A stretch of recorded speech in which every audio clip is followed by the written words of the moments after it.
Hello students, कैसे हैं आप लोग। Class 9 science chapter number 8 motion, जिसका है ये लेक्चर नंबर 2। फर्स्ट लेक्चर में हम लोगों ने सीखा था रेस्ट एंड मोशन के बारे में। रेस्ट एंड मोशन के बारे में हमने सीखा कि भैया वो रिलेटिव टर्म्स होते हैं कि एब्सोल्यूट टर्म्स होते हैं। तो उस लेक्चर में हम ये जान पाए कि भैया रेस्ट एंड मोशन जो होते हैं रिलेटिव टर्म्स होते हैं, ना कि एब्सोल्यूट होते हैं। नहीं देखा हो तो लेक्चर 1 देख लो, बहुत अच्छे से क्लियर हो जाएगा। और नोट्स की लिंक भी मैंने डिस्क्रिप्शन में डाल दी है, तो जो लोग नोट्स साथ में बनाना चाहते हैं वो नोट्स साथ में बना ले। मैं हर डेफिनेशन हर एग्जांपल को क्लियरली बोलूंगा, और जो लोग नोट्स को डाउनलोड करना चाहते हैं वो डाउनलोड कर लें। आप मुझसे पूछोगे कि भैया हम क्या करें, आप नोट्स साथ में बनाते चलो, साथ में बनाते चले जाओगे, वो चीज दिमाग में आती चली जाएगी। ठीक है ना, लिखते जा रहे हो, विजुलाइज भी हो रहा है, लिखते भी चले जा रहे हो, दिमाग में छप जाएगा कॉन्सेप्ट, एकदम मजा आ जाएगा। तो चलो बच्चों, आज का टॉपिक शुरू करते हैं। मोशन का है, यह है लेक्चर नंबर 2। आज का लर्निंग ऑब्जेक्टिव है स्केलर और वेक्टर क्वांटिटीज को समझना, डिस्टेंस एंड डिस्प्लेसमेंट के कॉन्सेप्ट को क्लियर करना, और डिस्टेंस और डिस्प्लेसमेंट के कॉन्सेप्ट को सीखने के बाद उस पे बेस्ड कुछ बढ़िया बढ़िया न्यूमेरिकल्स करना, जिससे कि थ्योरी हमारी क्लियर हो जाए। थ्योरी हमेशा क्लियर होगी जब आप न्यूमेरिकल करोगे। ठीक है बच्चों पार्टी, तो ये 3 टॉपिक आज हमको क्लियर करने हैं, जल्दी से क्लियर कर लेते हैं। ठीक है ना, शुरुआत करते हैं स्केलर एंड वेक्टर क्वांटिटीज के साथ। शुरुआत करते हैं स्केलर एंड वेक्टर क्वांटिटीज के साथ। तो बच्चों मैं आपको बताऊं, फिजिकल क्वांटिटीज को हम 2 कैटेगरी में डिवाइड कर सकते हैं। तुम कहोगे भैया what is the meaning of physical quantities. Force, acceleration, distance, displacement, pressure, mass, energy, kinetic energy, potential energy, work, ये सारी चीजें, ये सब फिजिकल क्वांटिटीज हैं, जिससे हम फिजिक्स को पढ़ते हैं, हम एक्सप्लेन करते हैं, हम लॉस को एक्सप्लेन करते हैं, टर्म्स को सीखते हैं। तो इन सारी फिजिकल क्वांटिटीज को हम 2 कैटेगरी में डिवाइड कर सकते हैं। The first category is scalar quantities and second category is vector quantity. Scalar वो होते हैं जिनके पास मैग्नीट्यूड होता है, स्केलर वो होते हैं जिनके पास मैग्नीट्यूड होता है, वेक्टर वो होते हैं जिनके पास मैग्नीट्यूड के साथ साथ डायरेक्शन भी होती है। ये तो बहुत बेसिक सी डेफिनेशन आप लोगों ने पढ़ ली होगी कि स्केलर वो होते हैं जिनके पास मैग्नीट्यूड होता है, वेक्टर वो होते हैं जिनके पास मैग्नीट्यूड के साथ साथ डायरेक्शन होती है। चलिए इसको एक्सप्लेन कर देता हूं बच्चों। मैग्नीट्यूड जो शब्द है, मैग्नीट्यूड जो शब्द है वो 2 चीजों से मिलकर बना है। पहला है वैल्यू, दूसरा है unit. Value, not venue, value, value plus unit. जैसे मैं बोल दूं 100 kg, मैंने बोला 100 किलोग्राम। 100 किलोग्राम में जो 100 है ये वैल्यू है, 100 किलोग्राम में जो 100 है ये वैल्यू है, और जो किलोग्राम है वो यूनिट है। 100 is the value, kilogram is the unit. ये दोनों साथ में होते हैं तभी आप किसी क्वांटिटी को मतलब प्रदान कर सकते हो, आप उसको मतलब दे सकते हो। मेरा वजन 100 है, कोई मतलब नहीं। मेरा वजन किलोग्राम है, कोई मतलब नहीं। मेरा वजन 100 किलोग्राम है, राइट स्टेटमेंट। मेरा घर यहां से 100 दूर है, क्या? मेरा घर यहां से किलोमीटर दूर है, कितने? आपको वैल्यू और यूनिट साथ में बतानी पड़ती है, और वैल्यू और यूनिट किसी भी फिजिकल क्वांटिटी का क्या कहलाता है? मैग्नीट्यूड। जब भी आप किसी फिजिकल क्वांटिटी को मेजर करते हो तो उस मेजरमेंट को एग्जैक्टली रिप्रेजेंट करने के लिए you need magnitude, and magnitude बनता है 2 चीजों से मिलकर, वैल्यू और यूनिट। दोनों का एक दूसरे के साथ रहना बहुत जरूरी है। दोनों का कोई सेल्फ ना है, एग्जिस्टेंस। हाँ, दोनों एक दूसरे की ताकत है। वैल्यू को ताकत प्रदान करती है यूनिट, तो यूनिट को एग्जिस्टेंस प्रदान करती है वैल्यू। 100 kg 100 ग्राम, 100 kg 100 ग्राम, वैल्यू वही थी, यूनिट अलग अलग थी। कौन सी बड़ी है? 100 kg। kg ने ताकत दे दी। पर अगर मैं सिर्फ 100 ही 100 बोलूंगा, हाउ टू आइडेंटिफाई कौन बड़ा है कौन छोटा है? वो एग्जिस्टेंस हमको किसने दी? वो एग्जिस्टेंस हमको यूनिट ने दी, वो एग्जिस्टेंस हमको यूनिट ने दी। और पता चला कि भैया विदाउट यूनिट, विदाउट वैल्यू हम काम नहीं कर सकते, ये दोनों का साथ में होना जरूरी है। ठीक है बच्चा पार्टी, तो मैग्नीट्यूड आप लोग समझ गए, what is magnitude? Value plus unit is known as magnitude, for example 100 kg, 100 centimetre, 100 metre, 1 newton, 1 metre पर सेकंड स्क्वायर। तो इस चीज हर फिजिकल क्वांटिटी के अंदर वैल्यू भी है और यूनिट भी, वैल्यू और यूनिट मिलकर बनाते हैं मैग्नीट्यूड। ऐसी क्वांटिटीज जिनके पास सिर्फ मैग्नीट्यूड होता है वो स्केलर क्वांटिटीज कहलाती हैं। The quantities, the physical quantities which have magnitude only, the physical quantities which have magnitude only known as scalar quantity. Example mass, distance, speed, ये सारी क्वांटिटीज जो है स्केलर है, इनके पास सिर्फ मैग्नीट्यूड होता है। तो वेक्टर क्वांटिटीज क्या होंगी? मैग्नीट्यूड तो समझ में आ गया, ये तो होता ही है। वेक्टर क्वांटिटीज वो होती हैं जिनके पास मैग्नीट्यूड तो है, मैग्नीट्यूड के साथ एक एक चीज और होती है, और वो क्या है? Direction. Vector quantities are those physical quantities which have magnitude plus direction. मेरा घर यहां से 100 किलोमीटर दूर है। कहां? आदमी मान लो एक स्क्वायर पे खड़ा हुआ है, चौराहे पे खड़ा है, 100 किलोमीटर कहां जाएगा? वो किस तरफ चला जाए? 4 रास्ते निकल रहे हैं वहां से। मैं जैसे ही कहूंगा मेरा घर 100 किलोमीटर नॉर्थ में है, अब मैंने मैग्नीट्यूड के साथ क्या मेंशन कर दी? अब मैंने मैग्नीट्यूड के साथ क्या मेंशन कर दी? डायरेक्शन मेंशन कर दी। जैसे ही मैग्नीट्यूड के साथ डायरेक्शन मेंशन हुई, क्वांटिटी क्या कहलाने लगी? क्वांटिटी वेक्टर कहलाने लगी। तो वेक्टर क्वांटिटीज वो होती हैं जिनके पास मैग्नीट्यूड और डायरेक्शन होता है। स्केलर क्वांटिटीज वो होती हैं जिनके पास मैग्नीट्यूड होता है। चैप्टर में और आगे पढ़ते चले जाएंगे तो हर बार मैं आपको स्केलर वेक्टर बताता रहूंगा। अभी के लिए काफी है, और सीनियर क्लासेस में और अच्छे से पढ़ोगे। वेक्टर क्वांटिटीज में, वेक्टर क्वांटिटीज जो भी होती हैं वो चेंज होती हैं, तो वो 2 कारणों से चेंज होती हैं। पहला होता है मैग्नीट्यूड, दूसरा होता है डायरेक्शन। अगर डायरेक्शन भी चेंज हो गई तो भी वेक्टर क्वांटिटी चेंज हो जाएगी, अगर मैग्नीट्यूड भी चेंज हो गया तो भी वेक्टर क्वांटिटी चेंज हो जाएगी, और अगर दोनों चेंज हो गए तो भी चेंज हो जाएगी। ठीक है ना? तो वेक्टर क्वांटिटी 2 चीजों पर डिपेंड करती है, मैग्नीट्यूड और डायरेक्शन, जबकि scalar quantity only depends on magnitude. ठीक है बच्चा?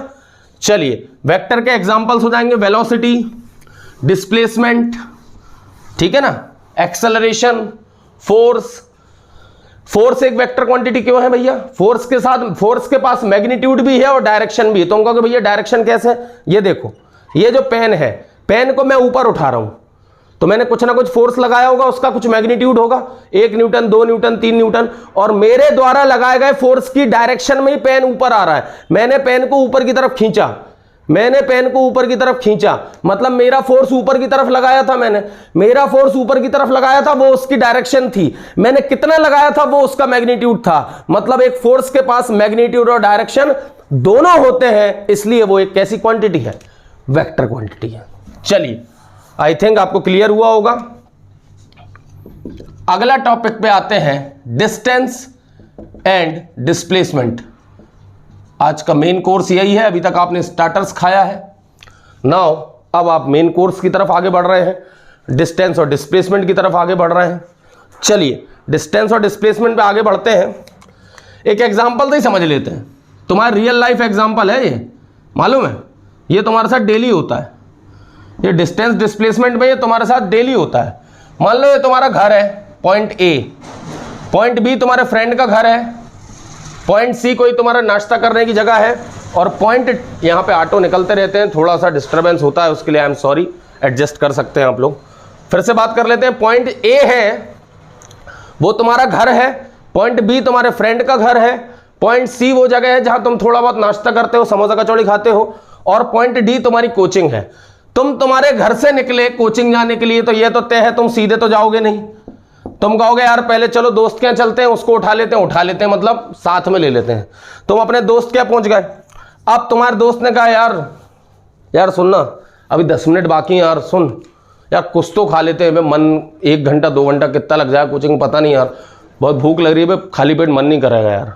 तुम दोनों ने कहा ठीक है मेरे भाई, कोई समस्या नहीं। तुम ए से बी आए, बी से सी, तुम दोनों यहाँ नाश्ता करने की दुकान पहुंच गए। तुमने दम भर नाश्ता किया। उसके बाद तुम्हारा दोस्त बोला या तुम बोले अबे कोचिंग भी तो चलना मेरे भाई, लेट हो रहा है यार, कितना खाएगा और कब तक खाएगा। तुम लोगों को टेंशन हो गई कि कोचिंग नहीं पहुंचे तो कोचिंग से घर फोन पहुंच जाएगा। तुम दोनों दौड़ के कोचिंग पहुंच गए। मतलब तुम सबसे पहले ए से बी गए, फिर बी से सी गए, फिर सी से डी गए। तुम ए से बी गए, बी से सी गए, सी से डी गए, अब मैं डिस्टेंस और डिस्प्लेसमेंट को डिफाइन करता हूं इस एग्जांपल से। The total path covered by an object, the total path covered by an object in any direction, the total path covered by an object in any direction known as distance. इस case में सबसे पहले तुम A to B गए, फिर B to C गए, फिर C to D गए। पहले डायरेक्शन थी A to B, फिर डायरेक्शन हो गई B to C, फिर डायरेक्शन हो गई C to D। मतलब कोई फिक्स डायरेक्शन नहीं थी, कोई फिक्स डायरेक्शन नहीं थी। इसलिए कह रहा हूं the total path covered by an object, the total path covered by an object in any direction known as distance, known as distance. तो इस केस में डिस्टेंस क्या हो जाएगी? AB plus BC plus CD। इस केस का distance हो जाएगा AB plus BC plus CD। ये आपका डिस्टेंस है, ये आपका डिस्टेंस है, ये आपका डिस्टेंस हो गया। तुम कहोगे भैया इस केस में डिस्प्लेसमेंट क्या होगा? अभी बता देते हैं। तो आप डिस्प्लेसमेंट की डेफिनेशन सुन लो, डिस्टेंस की सुन ली। The total path covered by an object in any direction, the total path covered by an object in any direction is known as distance. The unit of the distance is meter and distance is a scalar quantity. Distance is a scalar quantity. अब displacement के बारे में बात कर लेते हैं। भैया displacement की डेफिनेशन होती है the straight distance between initial point and final point.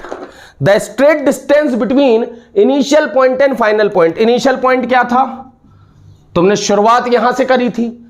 अंतिम बिंदु क्या था? लास्ट पॉइंट क्या था? फाइनल पॉइंट क्या था? तुम्हारा कोचिंग, तुम यहां पहुंच चुके थे। ये था तुम्हारा इनिशियल पॉइंट, ये था तुम्हारा फाइनल पॉइंट। इसके बीच की स्ट्रेट डिस्टेंस, इसके बीच की स्ट्रेट डिस्टेंस, इसके बीच की स्ट्रेट डिस्टेंस ही तुम्हारा डिस्प्लेसमेंट है। यह है तुम्हारा डिस्प्लेसमेंट, यह है तुम्हारा डिस्प्लेसमेंट AD। यह है तुम्हारा displacement AD, A to D। A to D तुम्हारा जो स्ट्रेट डिस्टेंस है, straight distance between initial point and final point. Straight distance between initial point and final point is known as displacement.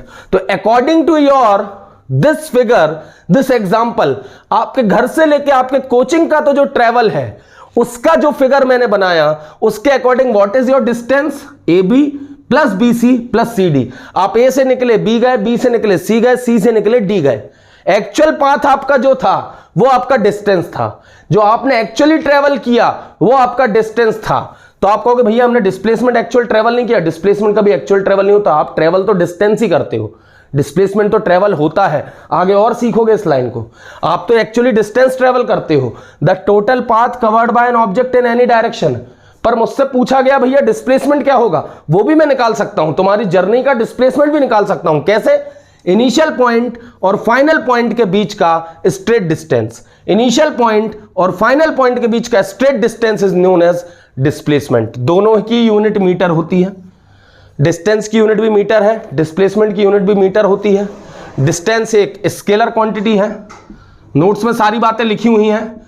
Distance एक scalar quantity है, displacement एक vector quantity है। Displacement एक vector quantity है। इसका क्या effect पड़ेगा वो भी मैं आपको समझाऊंगा, इसका क्या इफेक्ट पड़ेगा वो भी मैं आपको समझाऊंगा। आई होप बच्चों आपको ये एग्जांपल क्लियर हो गया हो।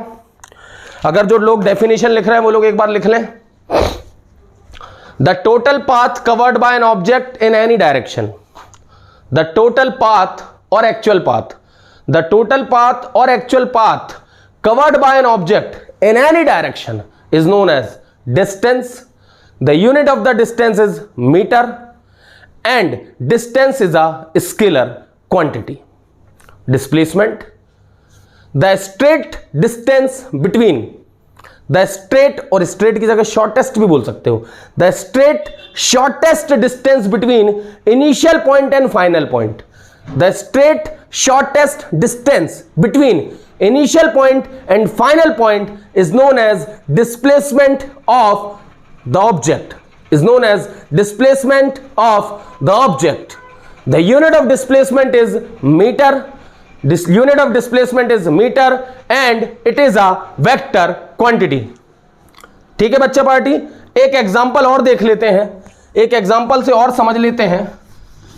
एक एग्जाम्पल से देखने के बाद फिर ये सीखेंगे भैया, नेगेटिव पॉजिटिव वाला एक पॉइंट आता है, हर किताब में लिखा रहता है कि distance is always positive, it can be zero, displacement can be positive, can be zero, can be negative. हमको इस पॉइंट को भी क्लियर करना है कि डिस्प्लेसमेंट नेगेटिव कैसे हो सकता है, डिस्टेंस क्यों नहीं हो सकता, हम इस पॉइंट को भी सीखेंगे। ठीक है, तो सबसे पहले इस एग्जांपल को लेते हैं। ये मेरे पास दो पॉइंट हैं, ये है पॉइंट ए, ये है पॉइंट बी। पॉइंट ए पे एक अंकल जी हैं, पॉइंट ए पे अंकल का घर है। ए से लेके बीच का जो रास्ता है ये 10 किलोमीटर लंबा रास्ता है। पॉइंट ए से लेके बीच का जो डिस्टेंस है ये 10 किलोमीटर लंबा रास्ता था। पॉइंट बी पे सब्जी मार्केट वगैरह कुछ होगा। अब भैया आंटी ने कहा अंकल से, घर में बैठे क्या कर रहे हो, चलो जाओ बाजार जाओ, कद्दू ले आओ, लौकी ले आओ, मुझे इडली सांभर बनाना है। तो इडली तो बन जाएगी, सांभर बनाना है, नारियल भी ले आना क्योंकि चटनी बनानी है। तुम कहोगे भैया क्या यार खाने की बातें क्यों कर रहे हो, वो भी इडली सांभर अच्छा लगता है ना। पर अभी अंकल को क्या, अंकल को पहले बाजार जाना है। तो आंटी ने थोड़ा बहुत अंकल को टोचन दी, तो अंकल खड़े हुए, कहते चलो मैं जा रहा हूं। अंकल घर से निकले, अंकल ए से लेके बी पहुंच गए। अंकल के जर्नी को हम डिस्कस करने वाले हैं। अंकल ए टू बी पहुंच गए, अंकल ए टू बी गए, तो मैंने यार को सोचा चलो यार थोड़ी फिजिक्स ही कर ली जाए। अंकल का डिस्टेंस कितना होगा, तुम कहोगे भैया 10 किलोमीटर, तुरंत कह दोगे, क्यों कहोगे, अंकल ए से लेके बी पहुंचे हैं, अंकल ए से लेके बी पहुंचे हैं। The total path covered by an object, the total path covered by an object is known as distance. इसी केस में डिस्प्लेसमेंट क्या होगा, इसी केस में अगर मैं तुमसे डिस्प्लेसमेंट पूछ लूं, तुम कहोगे भैया बता देंगे हम कोई डरते हैं क्या। अंकल का इनिशियल पॉइंट क्या था, ए, अंकल का इस समय फाइनल पॉइंट क्या है, B. The straight distance between initial point and final point, the straight distance between initial point and final point. तुम कहोगे भैया straight distance between initial and final point तो 10 किलोमीटर समझ में आ रहा है, तो कोई बात नहीं ना, डिस्प्लेसमेंट इस केस में कितना होगा, 10 किलोमीटर। इससे हम जरूर एक पॉइंट सीख गए, इससे हम एक कॉन्सेप्ट जरूर सीख गए कि जब भी कोई ऑब्जेक्ट स्ट्रेट पाथ में मूव करता है, जब भी कोई ऑब्जेक्ट स्ट्रेट पाथ में मूव करता है विदाउट चेंजिंग डायरेक्शन, जब भी कोई ऑब्जेक्ट स्ट्रेट पाथ में मूव करता है विदाउट चेंजिंग डायरेक्शन, उसका डिस्टेंस और डिस्प्लेसमेंट बराबर होता है, बाकी हर केस में डिस्टेंस ज्यादा होता है। याद रखना कि जब भी कोई ऑब्जेक्ट एक स्ट्रेट पाथ में मूव करता है विदाउट चेंजिंग डायरेक्शन, तो उसका डिस्टेंस और डिस्प्लेसमेंट बराबर होता है, बाकी हर केस में डिस्टेंस ज्यादा होता है। तो कब डिस्टेंस और डिस्प्लेसमेंट बराबर होते हैं, डिस्टेंस और डिस्प्लेसमेंट के बीच का रिलेशन ऐसा मान सकते हो, distance is greater than equal to displacement. Distance is, ये डिस्टेंस कैसा हो गया, DIST, और ये DISP, distance displacement. Distance is greater than equal to displacement, always, हमेशा बड़ा होगा। बराबर सिर्फ एक केस में होगा, जब ऑब्जेक्ट स्ट्रेट पाथ में मूव करता है विदाउट चेंजिंग डायरेक्शन। ये एग्जाम में रीजनिंग में पूछा जा सकता है, 9th क्लास में एग्जाम में रीजनिंग में पूछा जा सकता है, भैया ऐसी कंडीशन बताओ जब डिस्टेंस और डिस्प्लेसमेंट बराबर हो सकते हैं। भैया डिस्टेंस और डिस्प्लेसमेंट तभी बराबर होंगे जब ऑब्जेक्ट कैसा हो, ऑब्जेक्ट स्ट्रेट पाथ में मूव कर रहा हो विदाउट चेंजिंग डायरेक्शन। तो अंकल को याद रखना है। अंकल ने सब्जी मंडी में जल्दी जल्दी काम निपटा लिया, अंकल का घर की तरफ अंकल मुड़ गए, पर अंकल के एक दोस्त का घर था बीच में। अब भाई दोस्त तो चीज ही ऐसी होती है, उसके यहाँ बैठ जाओ तो समय कहाँ गुजरता है, मतलब समय पता कहाँ चलता है। तो अंकल ने कहा यार मैं मेरे दोस्त के यहाँ बैठ जाता हूँ, तुम्हारी आंटी तो चाय देगी नहीं। ये मेरी कहानी बिल्कुल भी नहीं है, तुम्हारी भाभी मुझे बहुत अच्छे से चाय बना के देती है ना, कोई टेंशन नहीं लेना। पर ये अंकल ने कहा यार ये तुम्हारी आंटी तो मेरे को चाय देती नहीं, क्यों ना मैं चाय अपने दोस्त के यहाँ पीते चलूं, है ना। तो अंकल ने सब्जी मंडी सब्जी खरीदी और अंकल बी से सी आ गए। अंकल जो थे बी पॉइंट से सी पे आ गए, ये उनके दोस्त का घर था। ये टोटल 10 किलोमीटर, उनके दोस्त का घर 5 किलोमीटर, तो बाकी बचा रास्ता भी 5 ही किलोमीटर का रहेगा। उनका बाकी बचा रास्ता ही 5 ही किलोमीटर का रहेगा। फिर से ऑटो की आवाज़, थोड़ा बहुत डिस्टर्बेंस, खैर चलता है। मेरी आवाज़ मेरे ख्याल से ज़्यादा अच्छी होगी ऑटो से, आप लोग उस पर ध्यान दो, उस पर फोकस करो, ठीक है। तो अंकल बी टू सी आ गए। अब मैंने तुमसे फिर पूछा बेटा डिस्टेंस क्या होगा, तुम कहोगे भैया 10 तो पहले ही चल चुके थे, ए से बी लाने में 10 पहले ही चल चुके थे, अब बी से सी आने में 5 और चल गए, तो डिस्टेंस हो गया 15 किलोमीटर। मैं पूरी जर्नी की बात कर रहा हूं कि जब वो बी से सी आ गए, ए से बी निकल चुके थे, अब जब बी से सी आ गए तब डिस्टेंस कितना हो गया, 10 पहले ही चल चुके थे, 5 और चल गए, टोटल डिस्टेंस हो गया 15 किलोमीटर। अब डिस्प्लेसमेंट क्या हो जाएगा, डिस्प्लेसमेंट के लिए फिर अपना कॉन्सेप्ट लगाओ। अब फाइनल पॉइंट ये हो चुका है, अब फाइनल पॉइंट ये हो चुका है, इनिशियल तो यही था, जहां से चलना चालू किया था वो इनिशियल था, अब फाइनल पॉइंट ये हो चुका है, अब फाइनल पॉइंट ये हो चुका है। सॉरी बच्चों, थोड़ा ज्यादा डिस्टर्बेंस आ गया था इसलिए पॉज करना पड़ा, कोई बात नहीं। चलिए वापस आते हैं। अंकल पॉइंट बी से निकले थे, अंकल पॉइंट सी पे पहुंच गए, इस समय पे क्या हो गया, ये आपका इनिशियल पॉइंट था, अब अंकल यहां आ चुके हैं तो फाइनल पॉइंट यहां आ गया, ये उनकी फाइनल पोजीशन है। तो straight distance between initial and final position, the straight distance between initial and final position कितना है, 5 kilometre. Straight distance between initial and final position कितना आ गया, डिस्प्लेसमेंट 5 किलोमीटर। तो यहां पे भी हमको एक कॉन्सेप्ट सीखने को मिला और वो ये है, जब भी कोई वेक्टर क्वांटिटी अपना डायरेक्शन चेंज करती है, जब भी कोई फिजिकल क्वांटिटी डायरेक्शन चेंज होता है तो उसका मैग्नीट्यूड कम होने लगता है। जैसे डिस्टेंस का मैग्नीट्यूड लगातार बढ़ रहा है क्योंकि वो स्केलर है, उस पर चेंज इन डायरेक्शन का कोई फर्क नहीं पड़ा, पर डिस्प्लेसमेंट चूंकि एक वेक्टर क्वांटिटी है, जैसे ही अंकल ने डायरेक्शन चेंज करी उसका मैग्नीट्यूड कम होने लगा। पहले उसका मैग्नीट्यूड 10 किलोमीटर था, अंकल ने डायरेक्शन चेंज करी, अंकल ए टू बी जा रहे थे, अब अंकल बी टू ए आने लगे, पहले अंकल ऐसे जा रहे थे अब ऐसे आने लगे, वो जैसे ही ऐसे आने लगे उनका डिस्प्लेसमेंट का मैग्नीट्यूड कम होने लगा। एक तो प्रैक्टिकल तरीके से ये समझ सकते हो, दूसरा ये जो डेफिनेशन कहती है straight distance between initial point and final point, ये था तुम्हारा इनिशियल पॉइंट। अब तुम्हारा फाइनल पॉइंट ये नहीं है क्योंकि अंकल यहां से बुबक के यहां आ गए, अंकल को चाय पीनी थी, अंकल यहां रुक गए, ये उनका फाइनल पॉइंट हो गया। तो straight distance between initial point and final point is known as displacement. तो इस केस में डिस्प्लेसमेंट कितना है, 5 किलोमीटर। अब आंटी का आ गया फोन कि क्या कर रहे हो, जल्दी आओ ना भाई, सब्जी लेके जल्दी आओ ना। अंकल दुड़की लगा के यहां पहुंच गए, अंकल वापस पॉइंट ए पे आ चुके हैं। पॉइंट ए पे आए तो डिस्टेंस तो कितना हो गया, पहले 15 था, 5 किलोमीटर और चल लिया, हो गया 20 किलोमीटर। इस केस में डिस्प्लेसमेंट क्या होगा ये बताइए। पॉइंट ए से चले थे, पॉइंट ए पे जिस पॉइंट से चलना चालू करा था उसी पॉइंट पे वापस आ गए, घर से निकले थे घर वापस आ गए, डिस्प्लेसमेंट क्या होगा, यस आप बिल्कुल सही सोच रहे हो, 0 किलोमीटर।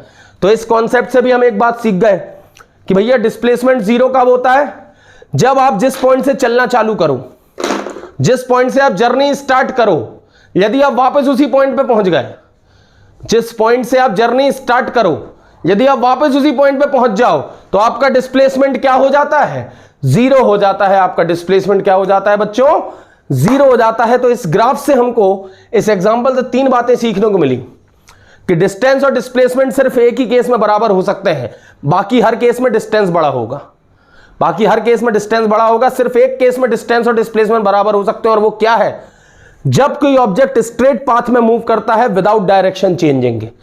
जब कोई ऑब्जेक्ट एक स्ट्रेट पाथ में मूव करे और अपनी डायरेक्शन को चेंज ना करे, उस समय पे डिस्टेंस और डिस्प्लेसमेंट बराबर होते हैं, बाकी हर समय पे डिस्टेंस डिस्प्लेसमेंट से बड़ा होगा। दूसरी बात हमने ये सीखी, जब भी कोई वेक्टर क्वांटिटी, जब भी कोई फिजिकल क्वांटिटी जो कि वेक्टर हो, अगर वो अपना डायरेक्शन चेंज करेगी, जब भी कोई फिजिकल क्वांटिटी जो कि वेक्टर हो अपना डायरेक्शन चेंज करेगी तो उसका मैग्नीट्यूड क्या होने लगता है, कम होने लगता है। जैसे ये यहां पे अंकल ने अपनी डायरेक्शन चेंज करी, डिस्प्लेसमेंट की डायरेक्शन चेंज हो गई तो उसका मैग्नीट्यूड क्या होने लगेगा, कम होता। पहले उसका मैग्नीट्यूड 10 किलोमीटर था, अब उसका मैग्नीट्यूड कितना हो गया, 5 किलोमीटर हो गया, ठीक है ना। और आप जिस पॉइंट से चलना स्टार्ट करो उसी पॉइंट पे वापस पहुंच जाओ, उस केस में डिस्प्लेसमेंट क्या हो जाता है, 0 किलोमीटर हो जाता है। उस केस में डिस्प्लेसमेंट 0 हो जाता है। जिस पॉइंट से चलना स्टार्ट करो उसी पे वापस पहुंच जाओ तो डिस्प्लेसमेंट हो जाता है 0। चलिए अब यहां पे हम सीखेंगे डिस्टेंस और डिस्प्लेसमेंट के बारे में एक छोटी सी बात और वो बात यह है, वो बात है डिस्टेंस और डिस्प्लेसमेंट के बारे में बहुत सारी किताब में देखने को मिलेगा, आज समझने को भी मिलेगा। बहुत सारी किताबों में देखने को मिला है, आज समझने को मिलेगा।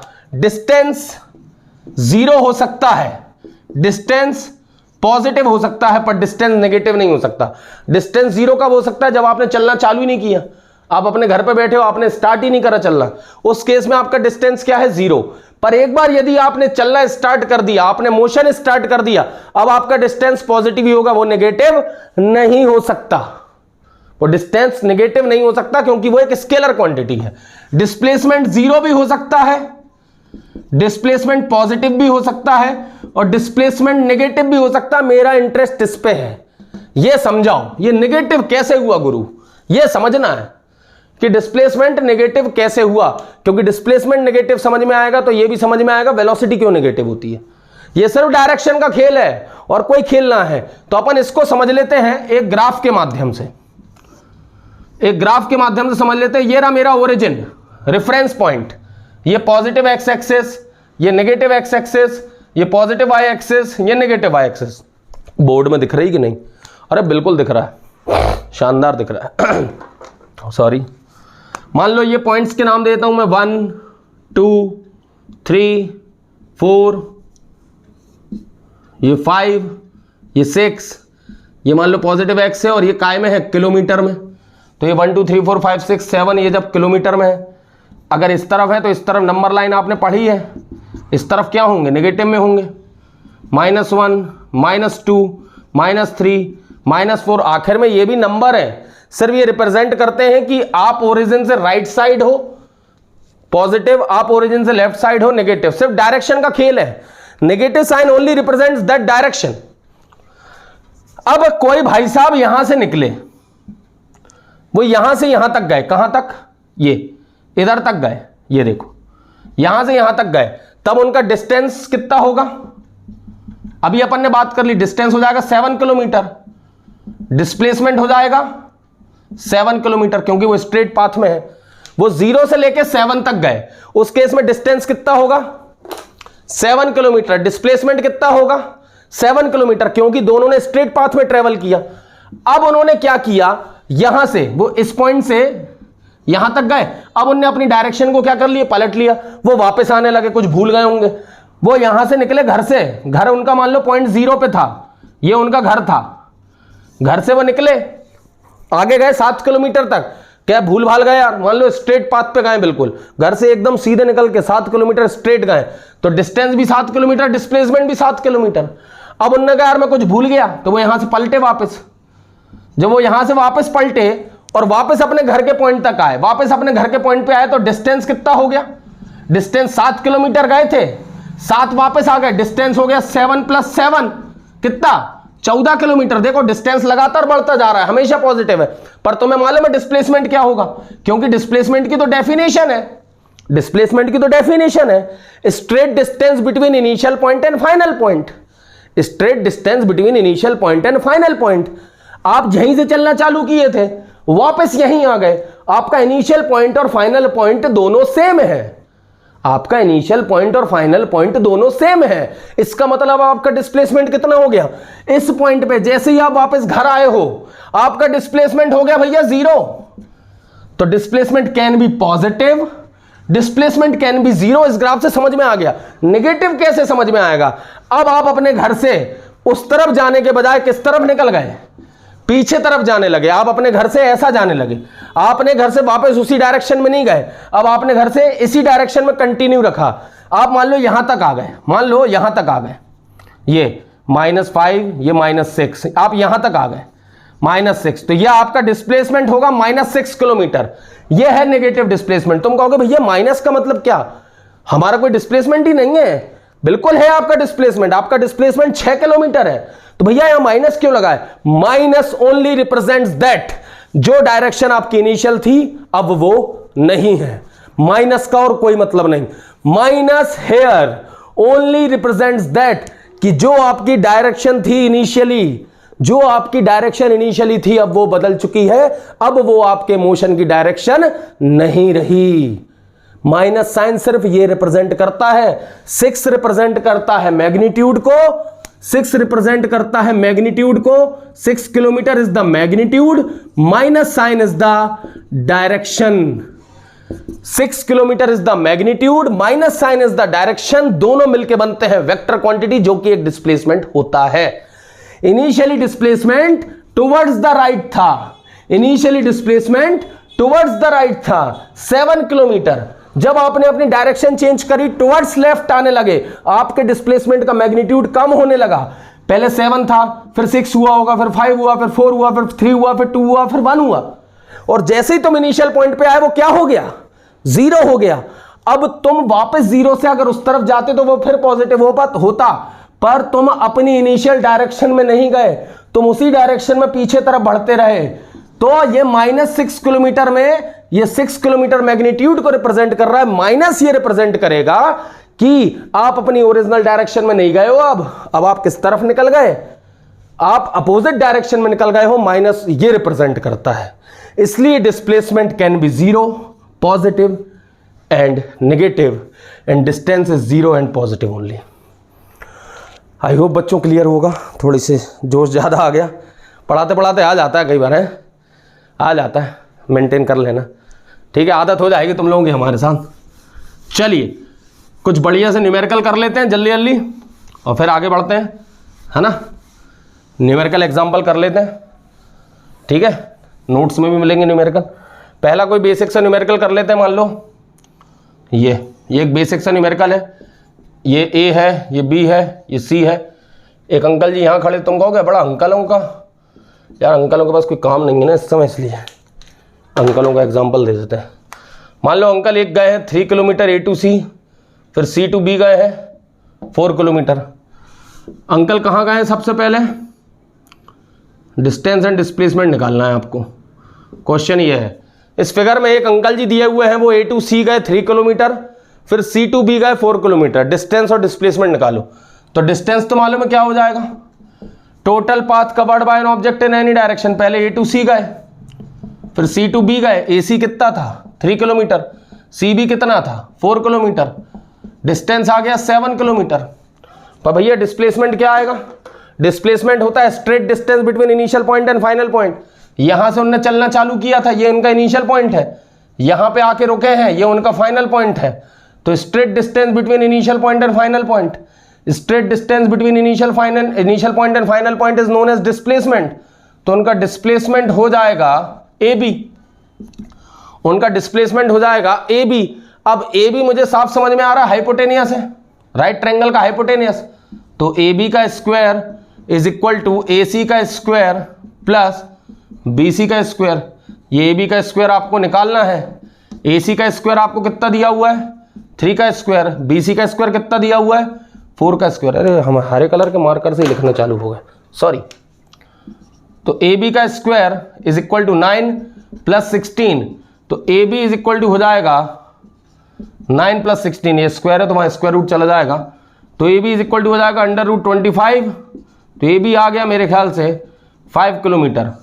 तो भैया आपका डिस्टेंस आया है 7 किलोमीटर और डिस्प्लेसमेंट आया है 5 किलोमीटर। देख लो डिस्टेंस का मैग्नीट्यूड डिस्प्लेसमेंट से ज्यादा है, बिल्कुल ज्यादा होगा क्योंकि वो स्ट्रेट पाथ में नहीं चल रहे हैं, और जब तक आप स्ट्रेट पाथ में नहीं चलोगे डिस्टेंस का मैग्नीट्यूड हमेशा डिस्प्लेसमेंट से ज्यादा ही होगा।